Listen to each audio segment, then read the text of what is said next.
एक ससुर जो अपनी बहू की बिगड़ती हुई चाल देखते हैं, वो लगातार हैरान है, परेशान है, आखिर उसकी बहू ऐसा काम क्यों करती है। और फिर एक दिन वो एक ऐसा कठिन निर्णय लेते हैं जिस निर्णय के तहत वो पाते हैं और अपनी बहू से कहते हैं कि तुम आज रात मेरे कमरे में आना।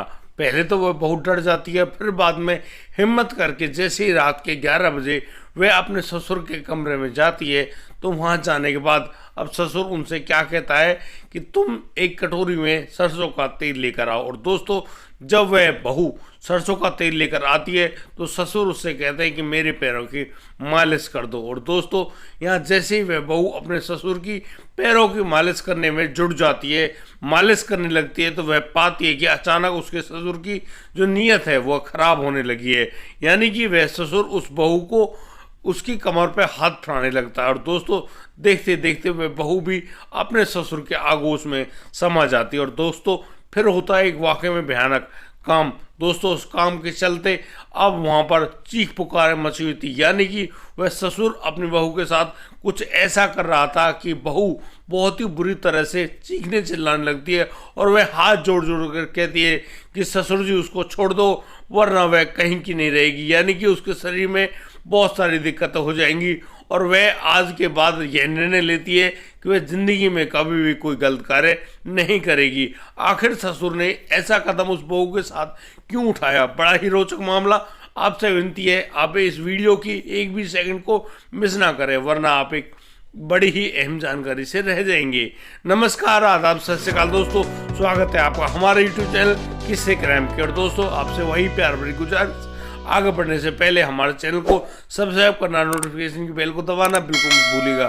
दोस्तों, आज का बेहद ही हैरान कर देने वाला जो मामला है वह सामने आया है उन्नाव जिले उत्तर प्रदेश से। दोस्तों, उन्नाव जिले में वह रहने वाला राजेंद्र के दो पुत्र हैं, यानी कि बड़ा बेटा सर्वेश और छोटा पुत्र पंकज होता है। दोस्तों, इनकी एक बेटी भी है। उस बेटी चांदनी की तो वह जो राजेंद्र है वह शादी कर देते हैं और चांदनी जो बड़ी बेटी है उसकी शादी होने के बाद अब ये इस घर में बहुत ही ज़्यादा अच्छी तैयारी चल रही होती है। वह तैयारी होती है उनके बड़े बेटे सर्वेश की शादी की। दोस्तों, सर्वेश की शादी के नए नए रिश्ते आने लगते हैं और दोस्तों, सर्वेश की शादी के लिए एक बड़ा ही प्यारा रिश्ता आता है। वह रिश्ता होता है उस संगीता का। दोस्तों, संगीता नाम की वह जो लड़की है, बहुत ही खूबसूरत, बहुत ही सुंदर बदन उसका, बहुत ही अच्छी दिखने वाली, हर तरीके से पढ़ी लिखी। और दोस्तों, सर्वेश के लिए उस लड़की संगीता को चुन लिया जाता है। अब जब सर्वेश की शादी होती है संगीता के साथ, तो संगीता भी बहुत खुश होती है। सर्वेश जो कि दिखने में बहुत ही सुंदर लड़का था, अब वही हाल उस सर्वेश का हो रहा था। सर्वेश ने जहाँ संगीता को अपनी पत्नी रूप में पाया, वह भी बहुत ज़्यादा प्रसन्न और वह मन ही मन फूले नहीं समा रहा है कि वाकई में उसके पास इतनी सुंदर पत्नी हो सकती है। दोस्तों, जैसे उनकी शादी हुई और बस उन दोनों सर्वेश और संगीता के बीच में बहुत ही ज़्यादा प्यार पनपने लगता है। और दोस्तों, इस प्यार के चलते अब उनके घर में बहुत ही जल्दी वह संगीता गर्भवती हो जाती है। और दोस्तों, ये अभी 1 साल ही बीता था कि संगीता एक छोटे से प्यारे से नन्हे से बच्चे को जन्म देती है। वह लड़का होता है और सर्वेश अपने बेटे को पाकर बहुत ही ज़्यादा खुश है और वह सोच रहा है कि वाकई में भगवान ने उसके ऊपर बहुत अच्छी कृपा करी है। दोस्तों, जहां सर्वेश एक कंपनी में नौकरी किया करता है, यानी कि वह रोज़ाना मोटरसाइकिल से अपनी कंपनी जाता है, वहां काम करने के बाद वहां से लौट आता है।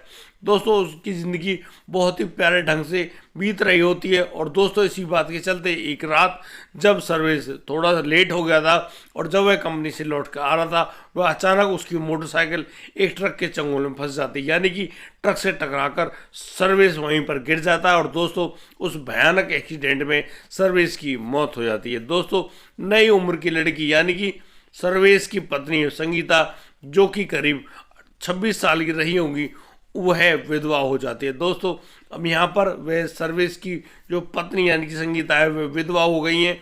अब वो अपने घर में अपने बच्चे के साथ ही गुजर बसर कर रही होती है। दोस्तों, एक दिन के बाद यहाँ पर उनके जो ससुर है राजेंद्र, वो संगीता से कहते हैं कि बेटी, अभी तो आपकी उम्र ही क्या है, मेरी आपसे एक विनती है, सुनो मेरी बात। मेरे पास मेरा छोटा बेटा पंकज भी है, मैं पंकज को हर तरीके से कह लूँगा, मना लूँगा, लेकिन तुम एक काम करो ना, तुम अब इस पंकज की चूड़ी पहन लो और पंकज की पत्नी बन जाओ। यहाँ पर वह संगीता मना कर देती है, नहीं नहीं, वह पंकज से शादी नहीं करेगी।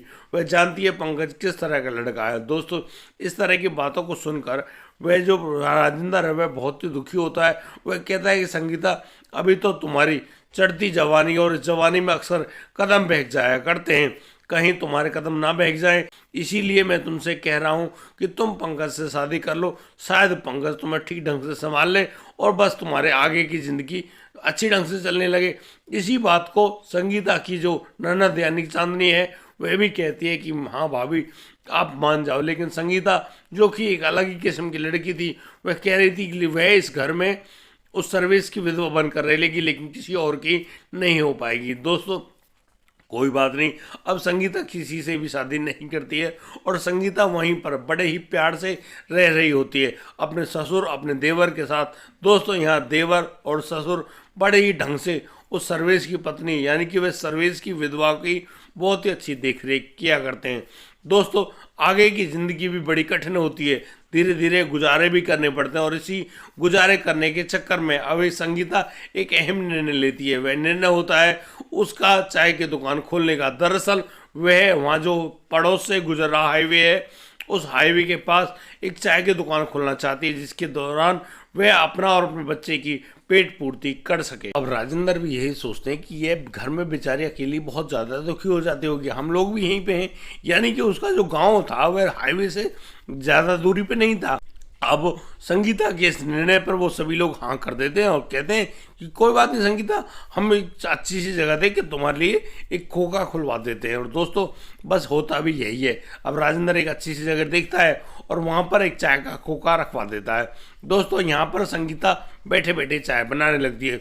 दोस्तों, नई उम्र की वह संगीता वहाँ पर बैठी है, अपने बच्चे की वहीं पर देखभाल किया करती है और वहाँ पर वह चाय बनाकर लोगों को पिलाया करती है।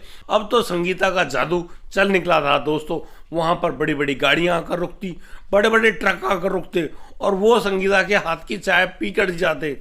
वहाँ पर बहुत से ग्राहक आ गए थे। अब तो संगीता के पास चाय बनाने की लाइन सी लग जाती है, यानी कि संगीता का अच्छा गुजर बसर होने लगता है। दोस्तों, उन्हीं दिनों जैसे संगीता वहाँ अपने बच्चे की देखभाल भी किया करती और जैसे भी कोई बात करता, वह पढ़ी लिखी तो थी, वह जिस तरीके से लोगों से बात करती वह लोगों का दिल जीत लिया करती।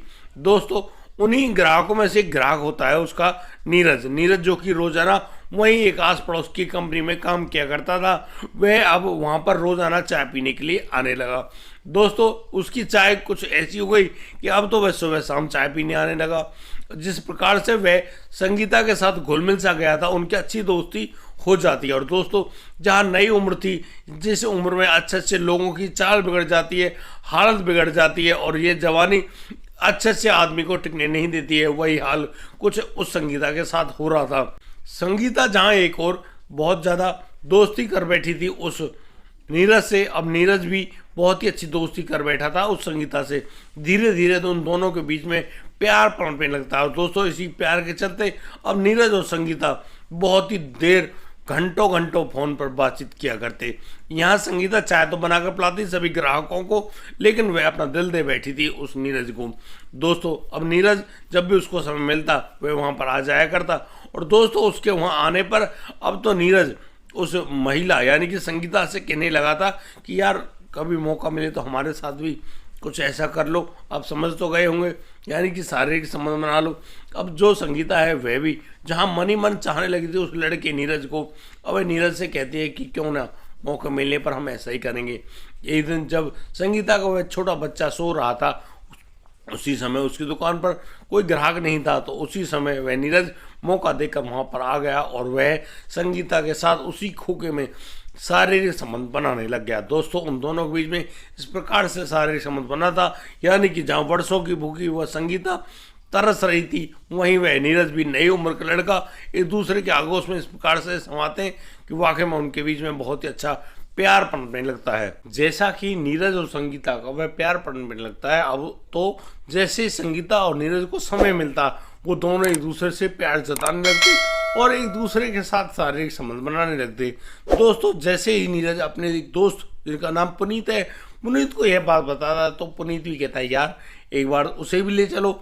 अब दोस्तों वह नीरज पुनीत से मना नहीं कर पाता है, और दोस्तों एक दिन नीरज पुनीत को अपने साथ लेकर आता है संगीता के पास, और संगीता से कहता है कि संगीता, जैसा काम तुम मेरे साथ करती हो वैसा काम तुम उस पुनीत के साथ भी कर लो, और यह पुनीत तुम्हें पैसे भी देगा और ज़्यादा पैसे देगा। अब दोस्तों इस बात में जहाँ जवानी एक और लचक खा रही थी, वह संगीता इस अहम मोड़ पर एक खास निर्णय लेती है, और दोस्तों संगीता नीरज से कह देती है ठीक है कोई बात नहीं, वह ऐसा काम भी कर लेगी। दोस्तों अब जो पुनीत है और संगीता के बीच में शारीरिक संबंध कायम होने लगते हैं, और दोस्तों यहाँ पर संगीता अच्छा खासा पैसा कमाती है।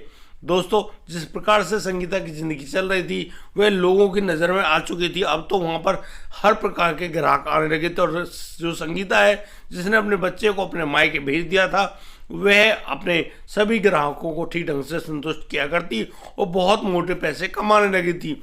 संगीता जिस प्रकार से अपने काम को अंजाम दे रही थी, एक दिन उसके ससुर राजेंद्र को इस बारे में खबर चल जाती है। दोस्तों जैसे ही राजेंद्र को यह पता चलता है तो राजेंद्र के पैरों तले जमीन खिसक जाती है। यहाँ पर राजेंद्र कहते हैं कि यार, मैंने जहाँ संगीता को ऑफर दिया था कि मेरे छोटे बेटे पंकज से शादी कर लो, कम से कम तुम सुरक्षित तो रहोगी, अरे घर की भीत गिरेगी तो घर में ही तो गिरेगी, लेकिन संगीता ने मेरी बात नहीं मानी।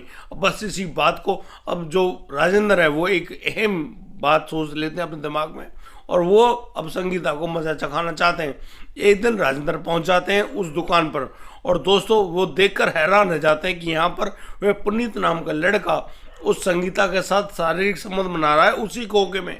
दोस्तों राजेंद्र वहाँ जाते हैं और वो अपने फ़ोन में एक क्लिप बना लेते हैं, यानी कि वीडियो बना लेते हैं, और संगीता को इस हालत में देखकर अब वहाँ कुछ समय रुकते हैं, और जैसे ही संगीता और पुनीत एक दूसरे से अलग होते हैं तो वहाँ पर राजेंद्र आधा धमकते हैं और कहते हैं कि संगीता, तुमने अच्छा नहीं किया, कोई बात नहीं, तुम्हें जो करना था तुमने कर लिया, लेकिन मेरे पास तुम्हारी ये वीडियो है। अब मैं इस वीडियो के तहत तुम्हें बताऊंगा, तुम्हारे पूरे परिवार के पास जाएगी ये वीडियो, उनको तब बताऊंगा कि जब मैंने इसको ये सब करने के लिए बोला तब तो ये मानी नहीं, और अब चंद पैसों की खातिर अपने शरीर को नीलाम कर रही है, क्या यह सही है? जैसे ही संगीता इस बात को सुनती है वह अब उठ खड़ी होती है और सीधी भागते हुए राजेंद्र के पैरों को पकड़ लेती है, और वह कहती है कि बाबूजी, उससे बहुत बड़ी गलती हो गई, वह ना चाहते हुए भी ऐसा कर बैठी, अब उसे माफ़ कर दो। लेकिन यहाँ पर राजेंद्र उससे कहते हैं कि सुनो, सीधे घर आ जाओ, बंद करो एक खोखा, मेरे घर आओ।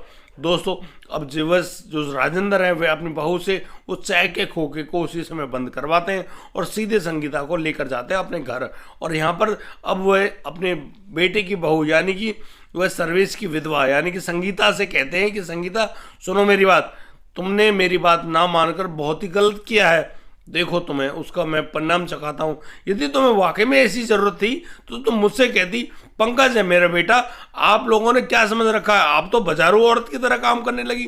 अब राजेंद्र जिस प्रकार से भड़क रहे थे अपनी बेटी की बहू पर, आस पड़ोस के लोग कानों को लगाकर सुन रहे थे, लेकिन यहाँ पर बहुत ही अच्छे ढंग से सही निर्णय लेते हुए राजेंद्र कहते हैं कि सुनो मेरी बात, रात को ठीक 11 बजे मेरे कमरे में आ जाना, और वहाँ आकर मैं तुम्हें बड़े तसल्ली से समझाऊंगा और बताऊंगा कि समाज में कैसे ज़िंदगी जी जाती है। दोस्तों ये बात कहकर अब राजेंद्र तो अपने कमरे में सोने चले जाते हैं, और दोस्तों वहाँ पर वो आराम कर रहे होते हैं। संगीता अब अकेले उस घर में मौजूद है और वह बार बार यही सोच रही है आखिर वह करे तो क्या करे, क्योंकि उसको तो उसके ससुर राजेंद्र ने रंगे हाथों पकड़ लिया। दोस्तों अब यहाँ पर रात के 11 बजते हैं, और रात के 11 बजे संगीता जैसे अपने ससुर के उस गेट को खोलती है, और दोस्तों यहाँ पर वह पाती है कि उसके ससुर यानी कि राजेंद्र जग रहे हैं। दोस्तों राजेंद्र अब उनसे कहते हैं कि संगीता, तुम एक कटोरी में सरसों का तेल लेकर आओ, मेरे पैरों में बहुत ज़्यादा दर्द है। दोस्तों अब संगीता जाती है किचन में, और किचन में से एक कटोरी में सरसों का तेल लेकर आती है और वह राजेंद्र के कमरे में चली जाती है। राजेंद्र कहते हैं कि अंदर की शटकनी बंद कर दो। दोस्तों यहाँ पर वह संगीता वह शटकनी बंद कर देती है और अब आ जाती है, और वह अपने ससुर यानी कि राजेंद्र के पैरों की अच्छे से मालिश करने लगती है। दोस्तों उसके इस प्रकार के मालिश करने से यानी कि दोनों के शरीर में जिस प्रकार से संवेदनाएं जग रही थी, यहाँ पर वह जो राजेंद्र है वह अपना होश खो बैठा था, और वह बस अब संगीता को अपने आगोश में ले लेना चाहता था। यहाँ 1-2 बार तो आनाकानी करती है संगीता, लेकिन वह अपने आप को पूर्ण रूप से हवाले कर देती है अपने ससुर राजेंद्र के हाथों। और दोस्तों राजेंद्र अब एक भूखे भेड़िया की तरह उस संगीता पर टूट पड़ते हैं। जब वह राजेंद्र संगीता के साथ शारीरिक संबंध बना रहे होते हैं तो वहां पर चीख पुकार मच जाती है, इतनी तेज चीख पुकार कि हर कोई आदमी सुन गए तो हैरान रह जाए। यानी कि वह जो राजेंद्र है वह इस प्रकार से शारीरिक संबंध बना रहा है उस संगीता के साथ, संगीता की चीखें निकल रही थी, वह तेज तेज चिल्लाने लगती है। तो यहाँ पर राजेंद्र उसको डांटते और कहते हैं कि चुप रहो। अब दोस्तों राजेंद्र तब तक नहीं रुकता है तब तक वह संतुष्ट ना हो जाए। करीब 1-1.5 घंटे तक उनका यह प्रोग्राम चलता है और दोस्तों यहाँ पर संगीता भी बहुत ही अच्छे ढंग से अपने ससुर की सेवा कर पाती है। दोस्तों अब दिन गुजरता है, अब जो संगीता है उससे ठीक ढंग से चला भी नहीं जा रहा था। अब संगीता से साफ मना कर दिया जाता है कि उस खोखे पर नहीं जाना। अब दोस्तों चाय का खोखा तो बंद। अब संगीता दिन में भी अपने घर में, अब रात को, अगली रात वह फिर संगीता को बुलाता है राजेंद्र, और राजेंद्र संगीता के साथ फिर वही काम करता है। अब तो दोस्तों राजेंद्र और संगीता बहुत ही जोर से इस प्रकार के शारीरिक संबंध बनाते हैं कि संगीता करे तो क्या करे, वह तो अपने ससुर के चंगुल में फंस चुकी थी। दोस्तों अब इस प्रकार से उनके शारीरिक संबंध बनते हैं। उनको देखकर लगता है कि संगीता को कि वह अब ज़्यादा दिन जिंदा नहीं बचेगी, यानी कि उसके शरीर में बहुत ही ज़बरदस्त पीड़ा होने लगती है। अगले दिन वह अपने जो प्रेमी है नीरज उसके पास फ़ोन करती है और उसको अपनी सारी बात बताती है। दोस्तों इस बात को सुनकर वह नीरज भी चौंक जाता है और दोस्तों वह कहता है कि यार हम क्या करें। तो यहाँ पर अब उनकी एक प्लानिंग बनती है और उस प्लानिंग के तहत अब अगले रात जैसे संगीता अपने ससुर के पास जाती है और उनके बीच में शारीरिक संबंध बनते हैं। शारीरिक संबंध बनाने के बाद जैसे ही वह राजेंद्र निढाल सा होकर साइड में लेट जाता है, लेटा ही क्या, वो तो सो गया था, उसको पता ही नहीं चलता वह कब कब में सो गया। अब संगीता यहाँ पर एक अहम निर्णय लेती है और दोस्तों वह अपने ससुर की गला घोटकर वहीं पर हत्या कर देती है। दोस्तों जिस प्रकार से संगीता ने अपने ससुर को मारा है, अब यहाँ पर फोन मिलाया जाता है उस नीरज और पुनीत के पास। दोस्तों रात्रि में वो दोनों वहाँ आते हैं और संगीता की मदद करते हुए उस राजेंद्र की लाश को उठाकर ले जाते हैं हाईवे पर। दोस्तों यहाँ उनकी प्लानिंग का हिस्सा था कि उनकी लाश को हाईवे पर फेंक दिया जाएगा और कोई ट्रक वगैरह उसको उछल कर चला जाएगा ताकि यह एक एक्सीडेंट लगे और उनके बारे में किसी को पता ना चले। लेकिन दोस्तों आदमी गलत काम तो कर लेता है, लेकिन गलत काम को पकड़ने वाले लोग भी तो वहाँ होते हैं। दोस्तों वह जब हाईवे पर उस लाश को फेंक कर आ रहे थे, वह यह देखने में चूक गए थे कि पास में ही पुलिस की गाड़ी खड़ी है, लेकिन पुलिस वालों ने अपनी लाइटें बंद कर रखी हैं। दोस्तों यहाँ पुलिस वाले देखते हैं कि यहाँ पर कुछ लोगों ने कुछ ऐसा फेंका है जो कि संवेदनशील है। वे जल्दी भागते हैं और देखते हैं कि वहाँ पर तो एक व्यक्ति की लाश है। दोस्तों वो पुनीत, नीरज और संगीता ये सब करने के बाद उस चाय के खोखे पर वापस लौट आते हैं। दोस्तों पुलिस अब उस लाश को वहां से उठाती है और फिर चाय के खोखे पर जाकर उन लोगों से पूछताछ करती है। पहले तो पता चलता है वो लोग आने करते हैं कि नहीं, उनको कुछ नहीं पता, लेकिन पुलिस वहीं पर डंडे फटकारती है तो सभी लोग अपने जुर्म को कबूल कर लेते हैं। दोस्तों फिर जब उस सब का पोस्टमार्टम कराया जाता है तो उसमें गला घोटने की बात सामने आती है। दोस्तों यहाँ पर संगीता के वो दोनों आशिक, उन तीनों को विभिन्न धाराएं लगाकर जेल के अंदर भेज दिया गया, लेकिन यहाँ पर रह गया है उस सर्विस का वह इकलौता छोटा सा बच्चा जिसकी देखभाल करने के लिए कोई भी नहीं बचा है। दोस्तों एक छोटे से कदम ने, उस लालच भरे कदम ने पूरे परिवार को फंसा दिया और मजबूर कर दिया। क्या संगीता ने और लोगों से शारीरिक संबंध बनाकर सही किया या गलत? क्या संगीता अपने देवर पंकज से भी तो शादी कर सकती थी, लेकिन उसने ऐसा करने से मना क्यों किया? आप लोग अपनी राय हमारे कमेंट बॉक्स में दे सकते हैं। दोस्तों आज के लिए सिर्फ इतना ही, अब दीजिए मुझे इजाजत। मिलता हूँ कल, लाता हूँ एक नया सेंसिटिव मामला। तब तक के लिए आप बढ़िया रहें, बेहतरीन रहें, अपना और अपने परिवार का बखूबी ख्याल रखते रहें। जय हिंद, जय भारत।